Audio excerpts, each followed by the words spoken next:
নমস্কার, কেমন আছেন সবাই? শঙ্কর স্টোরিতে সবাইকে স্বাগত। আজকে হচ্ছে রবিবার, আর রবিবারের সকালটা শুরু করলাম এই যে আমার সকালের অতিথিদের নিয়ে। এরা তো প্রত্যেকদিন সকালেই আমার আসে বাড়িতে, তো প্রত্যেকদিন আর ভিডিও করা হয় না।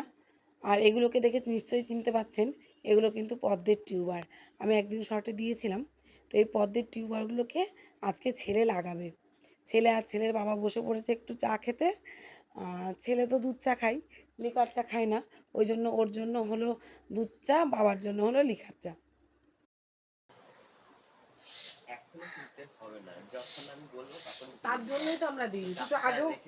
তুই তো আগেও তাই বলেছিস। তার কারণ মানে এমন এমন সবাই দেখবে তখন বিশাল অফ দেয়।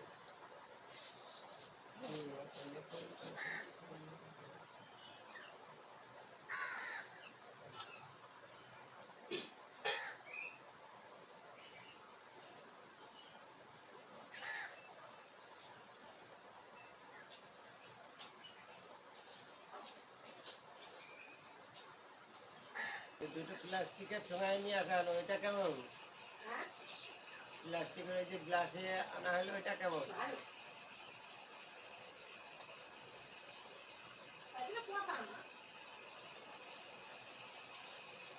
ইয়েটাই খাই, ব্যাকেটেরটা খাই।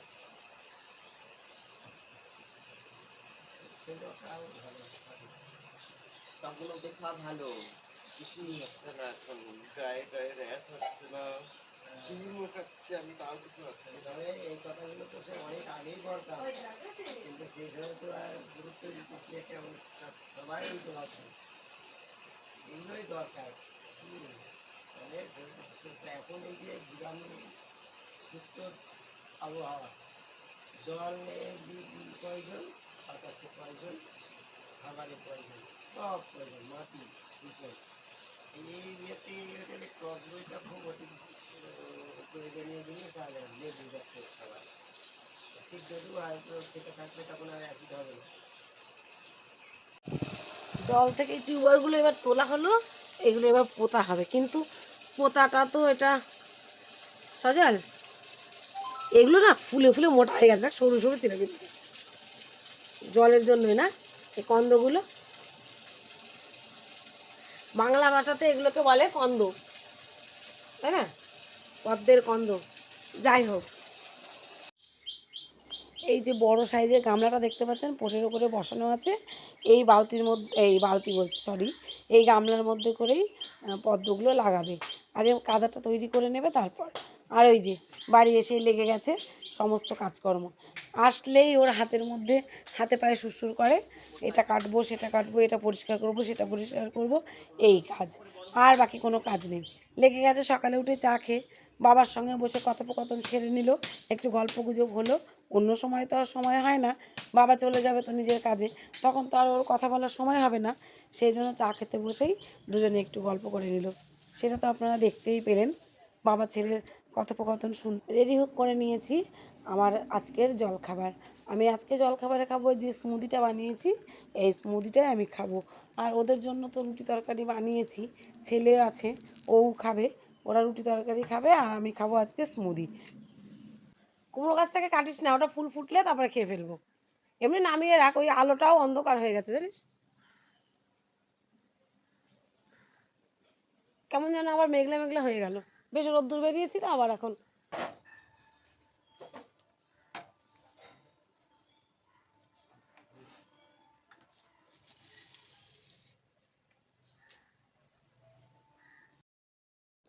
ওদিকে সকালের জলখাবারের পর্ব মিটিয়ে এবার চলে এলাম নিজের জলখাবারের জন্য। একটু বসে খেয়ে নেব, কারণ জলখাবারটা না হুটোপাটা করে খেতে ভালো লাগে না। সকাল থেকে তো প্রচুর হুটোপাটা যায়, এই সময় মনে হয় যেন বসে একটু নিজে তারপর ধীরে সুস্থে খাবারটা খাবো। তো এখন ফোনের নোটিফিকেশান চেক করতে করতে আমি আমার স্মুদিটাকে আরামসে খেয়ে নেব।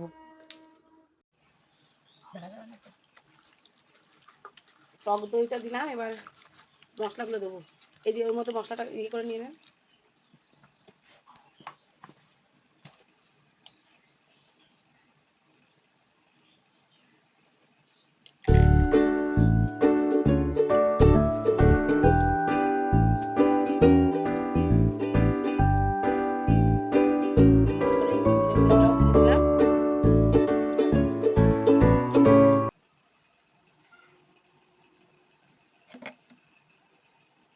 এখানে রয়েছে খানিকটা যে পেঁপে কুচি আর একটু পেঁয়াজ কুচি দিয়ে দেবো, দিয়ে ভালো করে একটু মেখে নেব। মাসি একটু মেখে দেন ভালো করে, আর পেঁয়াজ আর একটু দিয়ে দেন, অল্প একটু রেখে দেন, ব্যাস। এবারে দেবো একটু সর্ষের তেল, হলুদটাকেও দিয়ে দিলাম,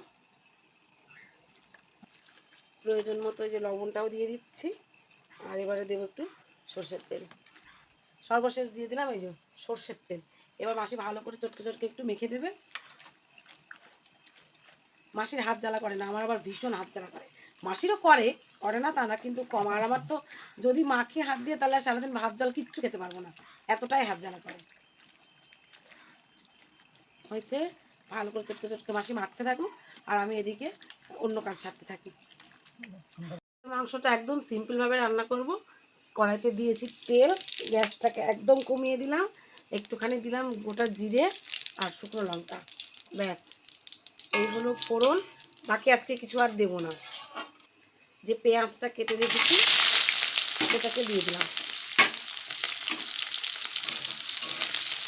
মশলা মাখানোর সময় তো ওর মধ্যে দিয়ে দিয়েছি পেঁয়াজ কিছু খানিকটা, আর খানিকটা রেখে দিয়েছি এই তেলের মধ্যে দেওয়ার জন্য। অল্প করে একটু নুন আর হলুদ দিয়ে দিলাম, এই লবণটা দিলে পেঁয়াজটা তাড়াতাড়ি নরম হবে সেই জন্য। আর তেলের ওপরে একটু হলুদ পড়লে কালারটা ভালো হয়, তাই একটু অল্প করে নুন আর হলুদ দিয়ে দিলাম। গ্যাসের জোরটাকেও এবারে বাড়িয়ে দিয়েছি। একটু নরম নরম হলে এর মধ্যে দিয়ে দেবো টুকরো করে রাখা টমেটোটা। পেঁয়াজটা একটুখানি ভাজা ভাজা হয়ে গেছে, এর থেকে বেশি ভাজা ভাজা করবো না। এবারে এর মধ্যে দিয়ে দেবো টুকরো করে রাখা টমেটোটা।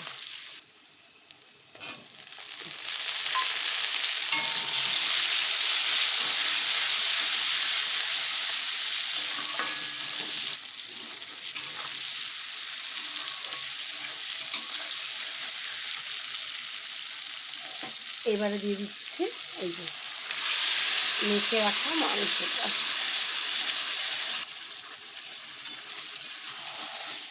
ধীরে ধীরে এবার কষাবো, গ্যাসের জোরটাকে একদম কমিয়ে দেবো।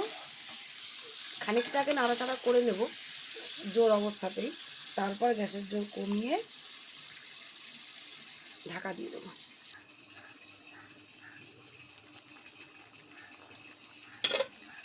একদম জোর কম দিয়ে বসিয়েছি, ধীরে ধীরে রান্নাটা হবে।